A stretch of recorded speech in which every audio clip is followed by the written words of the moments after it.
Welcome back to A Piece of Her. I am so excited that you decided to join us again today. We're going to be getting into the importance of becoming your voice. I must say to you all that there was a point in time where I absolutely hated my voice. I hated the sound of my voice. I hated listening to my voice. Shout out to True Conglomerate because they actually got me to a place where I had to sit in the studio. I think it was for at least maybe at least maybe 2.5 hours where I had to just sit and listen to my voice. And so just being very, very transparent and vulnerable with you today is that I too am growing very, very comfortable with the sound of my voice. And not just that, but the importance of what it carries and who it will inspire and transform. And my hopes and my prayers is that you are on a journey and a process of becoming who you are and using your voice. I am going to be joined by, or I am joined by, the wonderful and the amazing Kelly Benitez. I'm so excited to have her.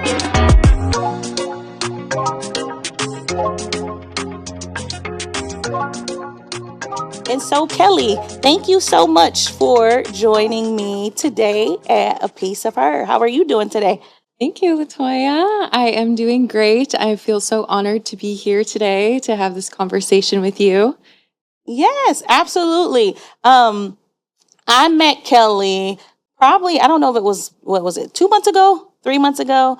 We had an event that we were at. 2 months ago? Yeah. Mm-hmm. And what really impressed me about Kelly is the fact that I had to put a script together for an event. Mind you, I really hate scripts. I think I might have mentioned this to you. Wow, no, you didn't mention that. Yeah, I hate scripts, but for some reason I found this little I would say just a little bit of maybe a gifting for just kind of writing them for this space. And I'm always kind of asked can you just produce this script? So like, yeah.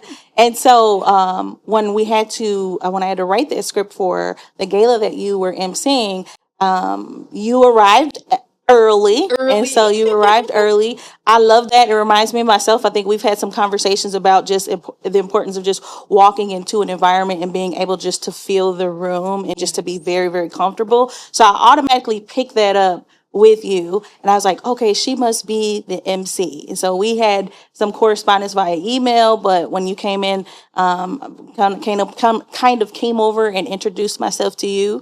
And one of the things that was absolutely amazing was that you brought personality to the script and emceeing, because a lot of times when it's like, okay, we need this because there is a program and is an agenda that we, especially when it comes to awards, that you have to kind of follow, but you want to bring some personality to it. And so that was one of the things that really excited me about watching you, is that you had so much personality. What was your experience like?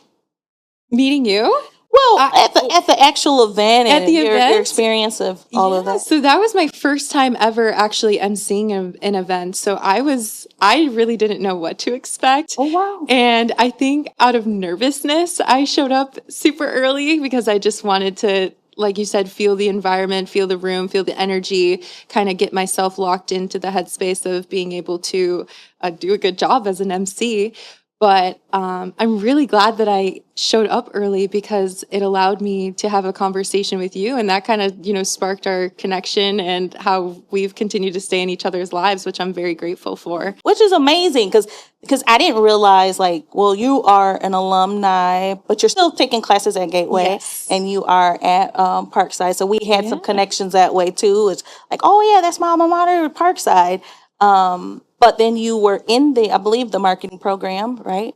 I was actually in the liberal arts program. Oh, the liberal arts program. Yes. Okay. But I was business focused when I wanted to do the transfer over to Parkside. Okay. So because of my credits, because I was also a previous nursing student, so because of how my credits worked, I ended up graduating with a associate's in liberal arts sciences. Okay. Mm-hmm. Awesome. Yeah. So you just were like, okay, she's a firecracker. And so we connected. A really great connection was the heels, because you right away were talking about, the sparkly heels. I was like, yeah, it's like some of those, sometimes we kind of get out of the things that we love. And I think that day Yeah. I just felt like, yeah, let me throw these on. I think And the pressure of society sometimes gets to us a little bit. And that is, I was being a woman and just, trying to make a name for yourself and going out and speaking at events.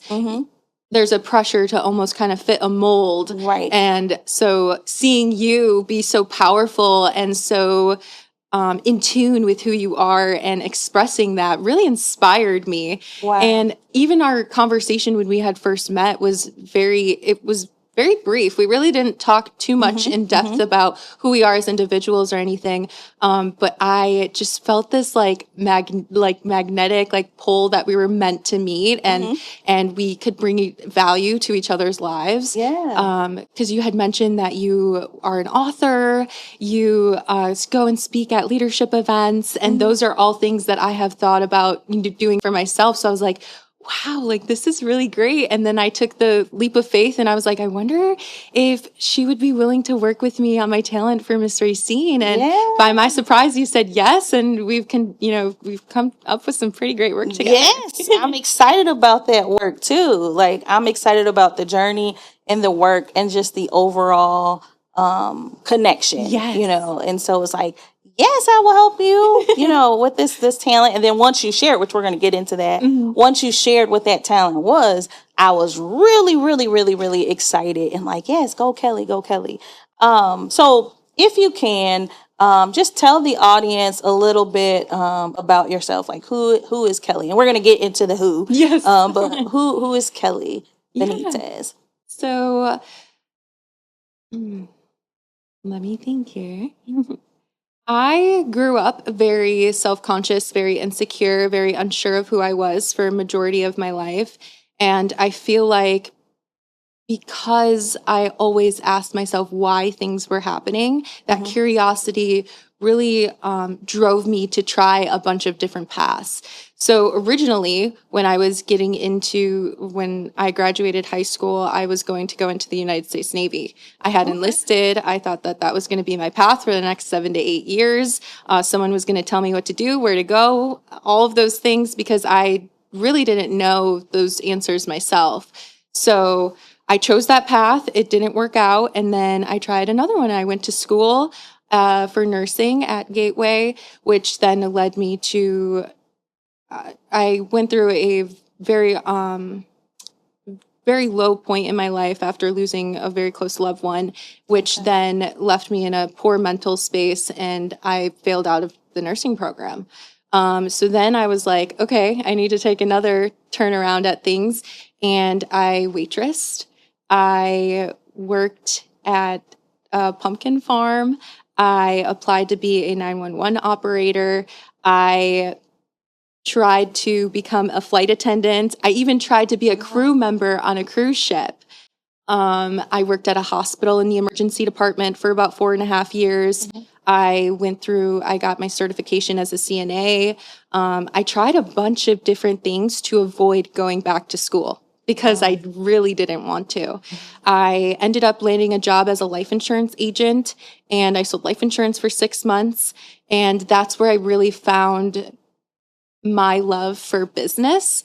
And I was like, okay, I feel like I could be really good at this if I had stronger building blocks in business. And so that kind of sparked the interest of maybe I do need to go back to school. Maybe I need to fill my brain with more knowledge and more solidified building blocks to be able to be successful.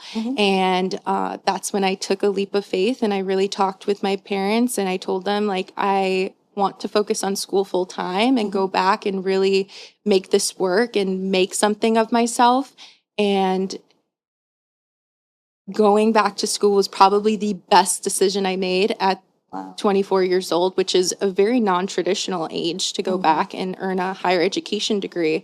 But I'm very grateful. I'm grateful for all of the failures that I've had to go through. I'm grateful for all the mistakes I've ever made because it has made me who I am today, and I wouldn't change a thing.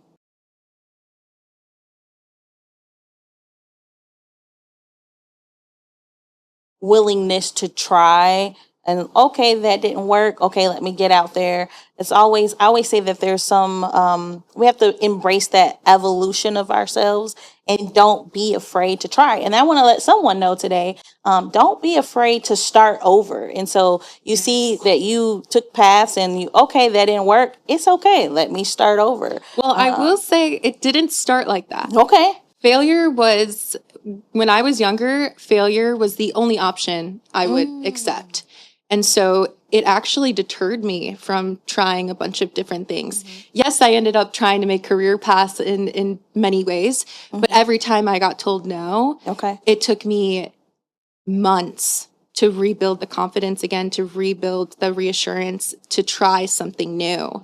So I feel like it's one thing to say to not be afraid to fail, but it's another thing to accept that failure is inevitable. It's just up to us whether or not we want to make those choices to learn from those failures or learn from those mistakes. Yeah. And that was a mindset shift that I made. Wow. So that was something that you had to kind of process and navigate through. Yes. And it's interesting that you bring that up. We were talking earlier, and that was one of the things that I discovered in my dissertation study of the entrepreneurial experience of business loss, which was that failure is inevitable. But it's more about the learning process. So you have to make sure that, when you fail, because it's not a matter of if, that sometimes it is that you do go through maybe seasons of failures in our lives, but it's more or less, what lessons have I gained from those experiences? Because those lessons that you gain and what you learn from them, really, they kind of push you or they catapult you into your next, whether it be your next assignment, your next career path, the next level, whatever that may be. You take those lessons and you learn from them, and it's a part of your growth process too. So yeah. So thanks so much for sharing that and being transparent with just that journey. So I admire that, because you do get the strength, I think, within time to say that, hey, you know what, this isn't working.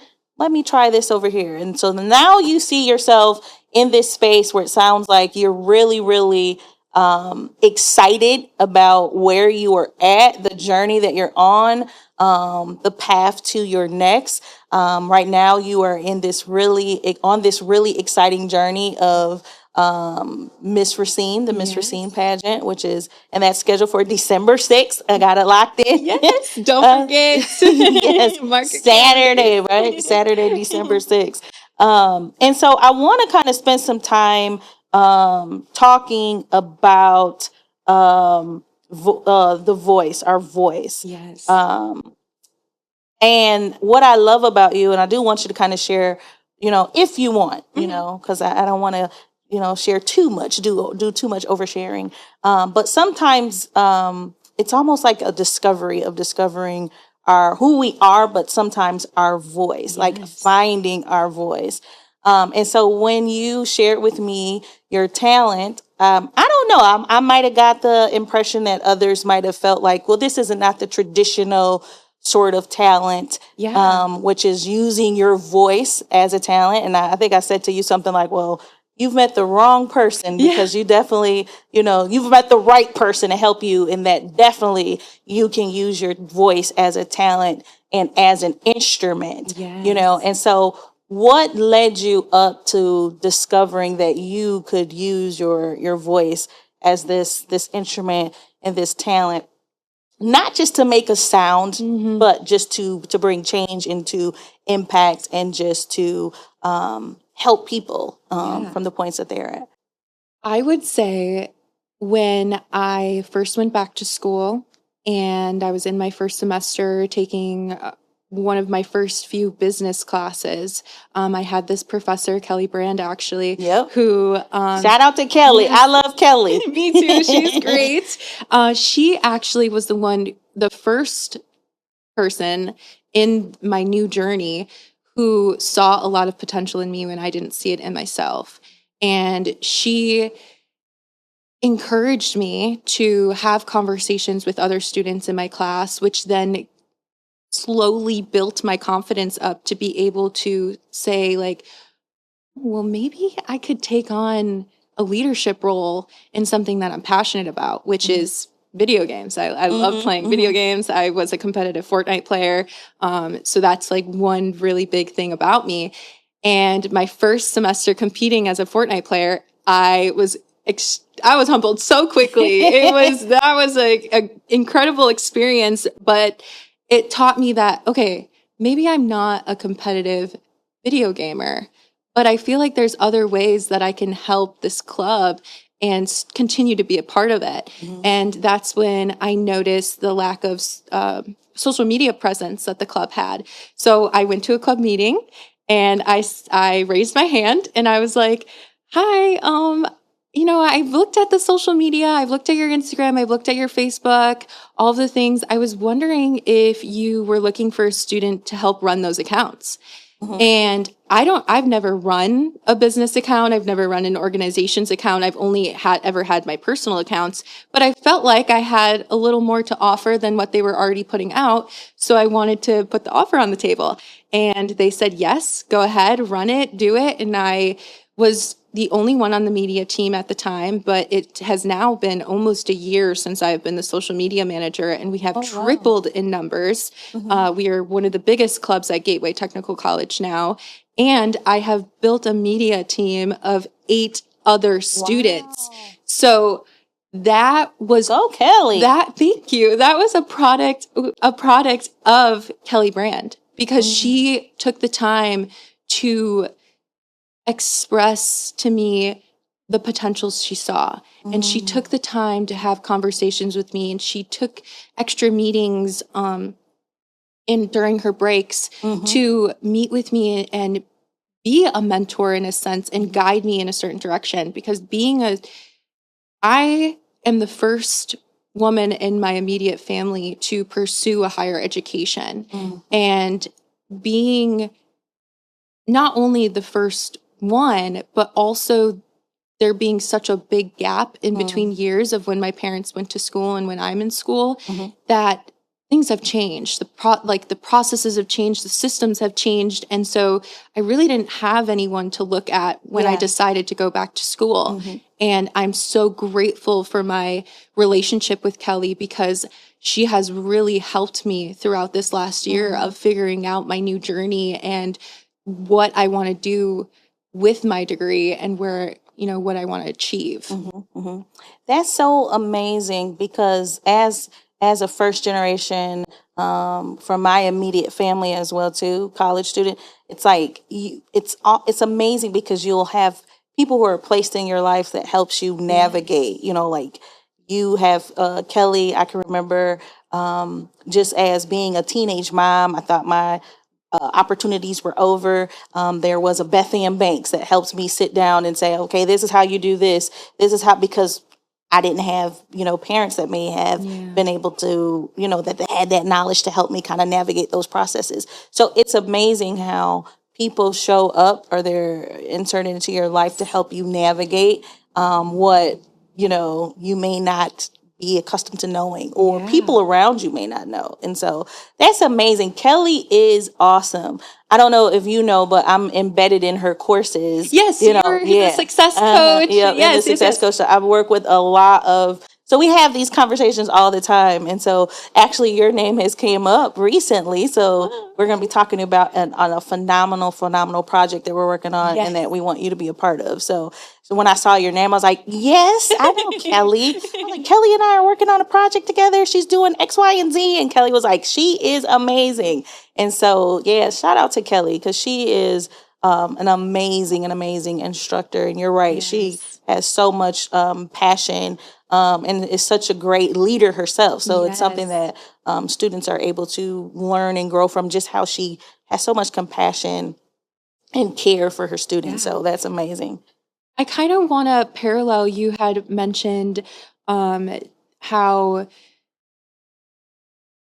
there are people show up in our lives when we are taking on things that are much larger than ourselves, right?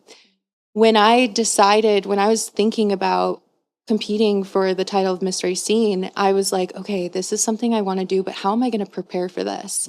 And this was probably like a month or two before the event that we did together. Mhm. And I'm like, okay, I want to do Miss Racine. I don't really know how I'm going to prepare for this, how I'm going to get myself out there, how I'm going to work on my public speaking.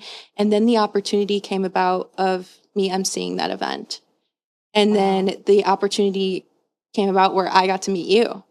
Yeah. And so to me, those were signs of like, I'm making the right choices, I'm moving in the right direction, and the support system that I need to carry me through Mhm. will come and will find me if Yeah. it's meant to be. Mhm. Yeah. And it seems like everything has just been piecing together. It's all just been Slowly coming. but surely. Yeah. In a scary yet super exciting way. Super. But it can be a very lonely process stepping outside of the cycle that you may have been born into. Yes, absolutely. And I think that's one of the hardest things that I have had to learn to accept and overcome. You're always gonna want support from other people. Right. Always. And you're always gonna, to some extent, seek validation from outside factors. And I have had to learn to find that inner peace within myself to fill my own cup so that I don't have to rely so hard on outside people to support me. Yes, it's great to have, parents and friends and family who are there for you, but they may not show up for you in ways that you need. And so it's up to us to ask ourselves those tough questions of, what do I need? What am I feeling? How can I learn to regulate my nervous system to become the best version of myself? And that whole process can be lonely. But I will say that you will find the strength within yourself to overcome that loneliness. Yeah. Yeah, the first meeting that we had at the Buzz Cafe, right? I keep on talking about the Buzz Cafe because they had that Zuppa Toscana that I had. I was like, this Zuppa Toscana is better than the place that, that we all know that has the Zuppa Toscana. I was like, this is some good Zuppa Toscana. And so I was just talking to one of my colleagues last week and was like, have you been to the Buzz Cafe? So she's like, no. I was like, she's like, how did you find out? I was like, well, our student Kelly. So she's like, oh, so I was like, we're gonna have to go. So our first meeting at the Buzz Cafe, we got into that discussion, and you were asking me like, well, how do you? Because I was talking to you about breaking cycles, and so sometimes the way we show up, sometimes it's often misunderstood. You're trying to break out, and people are like, wait a second, this is so different. This is unheard of. Like, what are you doing? This is just not what we do, and sometimes it is that process of, like, I'm okay with, the fact that I may be moving this way. And I think we've talked about that. You may be moving this way, and some people may not get it, and you have to come to a point of being okay. And I think we even kind of dived into the fact of being you, like that you got to be okay with being you when no one else may get it or understand. Doesn't mean that we don't love and we don't care and we don't have compassion and all of those different things, but oftentimes you do go through that cycle of, okay, well, trying to break out of the box, So we've talked a little bit about that, I think, when we get into the who, which is like, Kelly, don't let people box you in, like you got to break out of that box. And breaking out can be a lonely sort of journey, but it can be beautiful when you get connected with all of these wonderful people who are placed along your path that help you get to where you are destined to go. And I think with the loneliness also, there's a lot of imposter syndrome and just feeling like you don't belong in a certain space or in a room. And that was something that was really hard for me throughout my journey of, especially when I was thinking about taking on the leadership role with esports. It was like, well, can I really do this? Like, do I really have enough experience to do something like this? And again, Kelly Brand she would preach in her class, you should apply for jobs that are way outside your your scope of practice, because you don't know. They could look at your resume and they could be like, you know what, today I'm going to give someone a chance. And you could have missed out on an opportunity because you felt like you didn't belong. But if you truly believe that you have something of value to bring to the table, you do belong. And you do have a place at the table. You have, maybe it's not so much what other people can bring to you, but what you can bring to other people. And with, the imposter syndrome and just not feeling like I'm enough sometimes, I just have to go back and remind myself that, no, I'm okay. Yeah. I'm okay, and I do belong, and I do have something to say that is of value. And when you were talking about finding your voice, I believe it starts with you. It starts with me, who I am on the inside, being able to have those tough conversations with myself, getting to know myself, because I can't advocate for myself if I don't really know what I want. Right. And that goes back to our conversations about who. I always say, Kelly, I know everybody wants to talk about the why. I get it. And we gotta hang on to the why.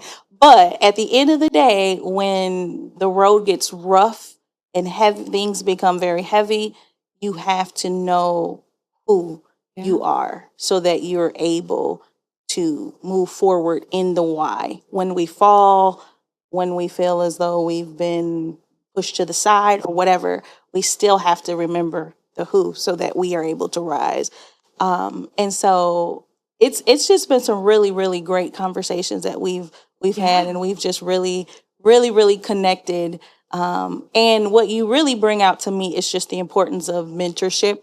So when I listen at you, I reflect on some of the conversations that I've had with my mentors. Like one recently was saying, hey, you need to get out there and show just a little bit more, don't be afraid. I just had a mentor say that to me just the week. Don't be afraid to go for those things that just seem absolutely wild. Like, no, I couldn't possibly. Well, no, go for it. Be delusional. Yes. Be delusional. That's where we talk about crazy faith. So yes, be absolutely delusional with it. And then once you're invited to spaces and rooms, never question whether or not you have the right to be there. Yes. You walk through the doors and say, hey, I was invited, and so I'm gonna have a seat at the table. One of my mentors said too, like this imposter syndrome. I was talking about imposter. He said we're gonna do away with that. No more of that, because if you've been invited to those spaces, that you were positioned in that space, and so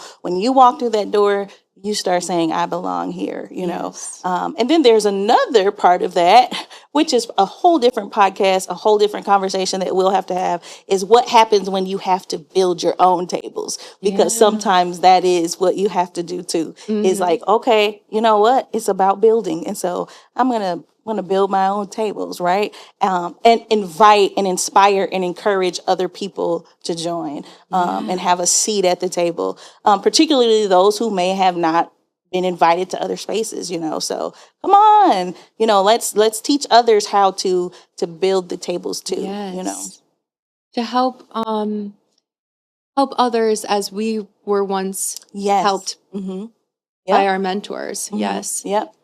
Because we've received, so we've received freely oftentimes. So it's like, okay, well, I want to pour into you what was deposited into me, So just imagine you've been on your journey. There'll be a young person down the road that will be looking at Kelly Benitez and saying, hey, I need your help.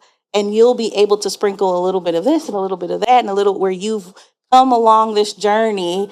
And it's like I always tell the students that I work with too, like we have amazing student support specialists. And so it's like, oh, yep, I can see this one in that student. Oh, I can see a little bit of this, because we all have a tendency to kind of impart and deposit and just plant seeds. And then once we start to see them blossom and bloom, it's amazing to see. So it's motivating. Yes. It's like inspiring. Wow. Yes. To be a part of that process. Yeah. It's like, oh, it's blooming season, so now they're out there blooming and blossoming and growing. So let's talk about the who. So when we had, I think that was our first one-on-one Yep. after the event that you emceed Yes. that you rocked. You were absolutely amazing. Thank you.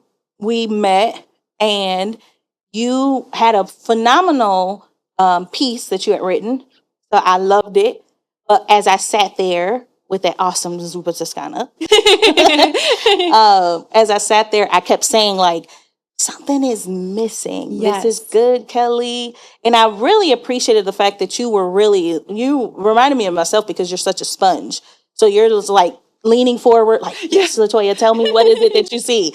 And so I'm like, okay, this is like the first official session. So I don't want to not say, but then you made me feel so comfortable with telling you, like, Kelly, this is great, but I feel as though something is missing. And I know that you have 60 seconds to get this across to your audience, but 60 seconds, right? 90 seconds, yeah. So 90 seconds to get this across to your audience, but there's something missing. And so we kind of worked through it, went through it. I asked you some questions about your background and some of the things that you've shared. And then it was like, okay, I get your why, but you're talking about leadership, but who are you? Yeah. And I think my first draft version, when I thought about doing a her story, I knew it was going to be difficult because I'm going up against girls who are singing, who are dancing, who are playing an instrument, things that are very captivating in their own ways. And I was worried that by choosing to do a her story and by choosing to just use my voice and talk for 90 seconds, it was going to be very hard to capture the audience's attention, hold it, but also leave them with something impactful so that when they went home, they thought about it. And I wanted to find a way to interact with the audience. And I feel like that was very evident in my first draft. And I consulted two of my very close friends and asked them what they thought about my final product. And they had two totally different responses. And so when I got the opportunity to present what I had come up with you, I was so excited to see what you were going to have to say, good or bad, because I wanted feedback from a professional. And you gave me the best advice you didn't even tell me what to do, honestly. You were like, I don't want to change who you are. I'm not going to try to fit you into this box, into this mold. You need to ask yourself this question.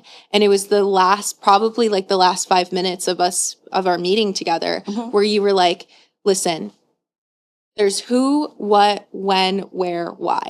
Why is always last. Who is first? And so who are you? You didn't tell me to go and write about that. You didn't tell me to change my words. No. You just asked me a genuine question that stuck with me for the next 3 weeks, because we didn't meet for 3 weeks after that. And I asked myself that question over and over again, every day, multiple times a day. Who are you? Like, who am I? Who is Kelly Benitez? Who do I want to be? Where do I want to go? But at the core of it, like, who am I? And I had to reflect on my relationships with the ones closest to me. And those are my friendships. So I had to look at my friendships and really think, like, how do I show up as a friend? What qualities do I have as a friend? Because when you're laying in bed or you're looking in the mirror and you're trying to ask yourself, who are you? You're not going to come up with anything. At least I can. Yeah. It's too hard, and you overlook so many qualities that you have. And so that's why I chose to reflect on my friendships. And I'm like, okay, well, I believe I'm a good friend. I show up, I listen, I feel as though I provide pretty good advice. I am kind, I'm compassionate, I'm empathetic, I show grace. All of these qualities started to come out, and I was like, I'm a well-rounded student. Mhm. I like all of these things. And I was like, wow, like this is who I am. Mhm. And then once I figured that out, and this was literally the day before our next meeting. It was, I believe we met on a Wednesday. Yep, we It did. was a Tuesday night. We love Wednesdays. Yes, we do. It's our day. Yeah. It was probably like 8 p.m. Mhm. I'm like, okay, I need to rewrite this. I need to come up with something. And I just sat there, took me 30 minutes, and I came up with the final draft that I had shown you. Mhm. And I will say before that, I had come up with like 4 other versions. There's 5 versions. The 5th one is the one. The one that I found the missing piece. But it was you asking me that one question of who are you that changed everything. That changed my outlook on my identity, who I am, where I want to go, who I want to be, all of those things based off of that one question. Wow. Mm-hmm. Wow. So thank you for that. I owe you so much grace, because it really changed my perspective. And what you did for me, I want to be able to do for other people. And that is the product of my talent. Wow. Wow. Everything happens for a reason. Yeah.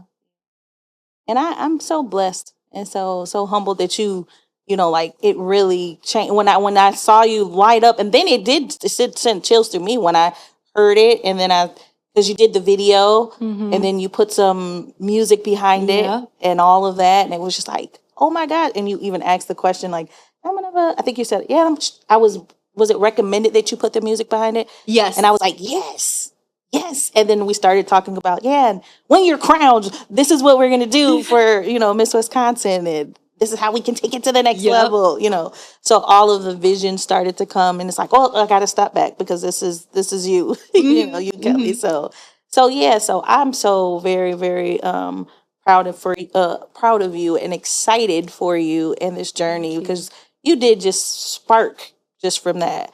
I'm like, oh my goodness. And I think it really dwelt with me the rest of the evening just to see the impact that it had on you. So it's like, this is the reason why we do what we do. Yes. And this is sometimes the reason why we experience some of the hardships, some of those failures, some of the things that we struggle with, because it allows us to do just that, which is to pour and deposit into others, to help them spark and take off, Yeah.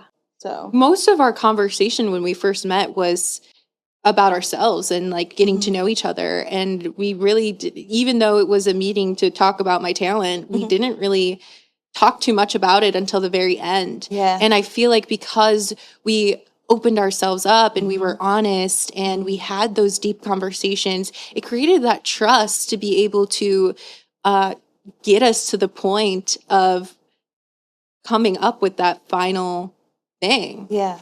Which, I mean, is just like so crazy to think that. Yeah, that it went from there, But it was just, that first day, it was like, it's here, but it was something that needed to be unlocked. It's like it's something. And once we kind of went there at the end of that, like you said, the last 5 minutes. Yeah. It was the who. It was the who. And it was like, okay, that's it. And so when you came back, it was like, boom, boom, boom, boom, boom. So, yeah, I'm excited. Thank you. Me too. I can't wait. I'm excited. So, and I remember you saying, Latoya, that I had to just sit with that these last 3 weeks. And so there was so much excitement, but just an awakening that I could see from just that little piece there. So, I'm grateful. So I'm cheering you on. And it's so many other pieces that I'm seeing with you too. That's really fun and exciting at this part of the journey too. So, is there anything that you would say to anyone before we close out in terms of finding or just sitting with the who? Yeah. I would say take the time, take a deep breath. Take a deep breath. Be honest with yourself. Be truthful. Be open. be curious, be willing to be uncomfortable, because that's really where the growth happens. And no one's going to know you better than you know yourself. And that is the greatest power that we hold as individuals, is the power to decide who we are. And you just need to be curious enough to ask yourself those questions. Be willing to find those answers, or be willing to be patient for those answers to find you. That's what I would say. Yeah, awesome, awesome, awesome. Thank you so much, Kelly. It has been a blast sitting with you. And I'm so excited about these next couple of months and everything that's going to come out of that. I can't wait to see the finished product on stage. And so December 6th, so I'm looking forward to it. So everyone, thank you so much for tuning in another day on Becoming Her, and a piece of her. And I'm saying becoming her because it's all about becoming. And so on this journey that we are on called life, we are opening up ourselves, and we are, as Kelly explained today, sitting with ourselves and saying, who am I? And I do want to say that this is not an overnight thing. And so I think one of the things that I can say about Kelly is that those 3 weeks was just sitting there and say, hey, I'm going to really embrace me. And so, but there is a journey to becoming, and that there is so much for you to explore and discover, all of the wonderful things that are awaiting for you, and all of the wonderful and beautiful talents and the gifts that are on the inside waiting to be unlocked. So once again, thank you for joining me on A Piece of Her. And until next time, be brave, be bold, and be courageous. Until we meet again.